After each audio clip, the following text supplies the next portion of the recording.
God heals the brokenhearted, understanding Psalm 147 verse 3. There are moments in life when words fall short. Loss, heartbreak, and disappointment weigh so heavily that no comfort from others seems enough. It is in these moments that Psalm 147 verse 3 speaks with remarkable clarity. He healeth the broken in heart, and bindeth up their wounds. This short verse carries both promise and tenderness.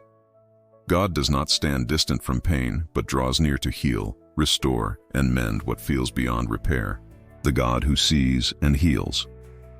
The word broken here is more than sadness. It points to being crushed, shattered, or weighed down. The psalm reminds us that God is not blind to these experiences. Scripture often paints him as a healer. In Exodus 15 verse 26, he declares himself as Jehovah Rapha, the Lord who heals you. Healing is not just a part of what God does, it is central to who he is. Unlike human comfort, which may be well-meaning but temporary, God's healing goes deeper. He not only acknowledges wounds but binds them up. This image is almost medical in nature, like a physician carefully dressing an injury. The verse is intimate and personal. It tells us that God cares enough to draw close and tend to what others cannot see, how brokenness can lead to healing. When the heart breaks, it often feels like an ending. Yet many testimonies of faith show that these moments become beginnings.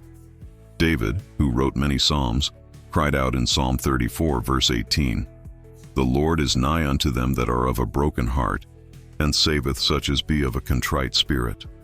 God's nearness is not random, it is drawn by brokenness. There's a quiet truth here. Brokenness may prepare the heart to receive healing.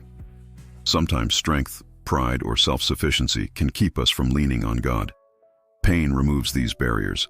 It humbles us enough to listen, to surrender, and to let him work in places we would not have opened otherwise.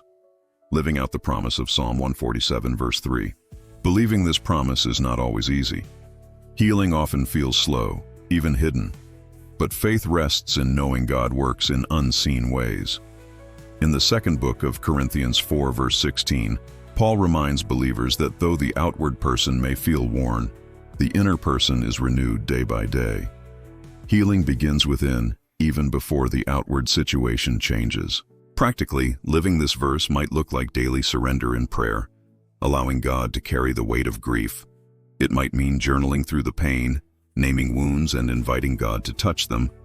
It can also mean embracing community, since God often uses others as instruments of his healing.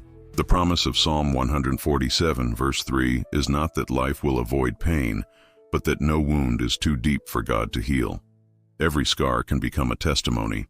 Every broken piece can be made whole again under his hand. Psalm 147 verse 3 is more than comfort. It is a declaration of God's active work in the lives of the hurting. Brokenness does not disqualify anyone from his love. In fact, it often becomes the very place where his power is most clear. To the one carrying hidden wounds, this verse whispers hope. God heals, God restores, and God binds up what no one else can.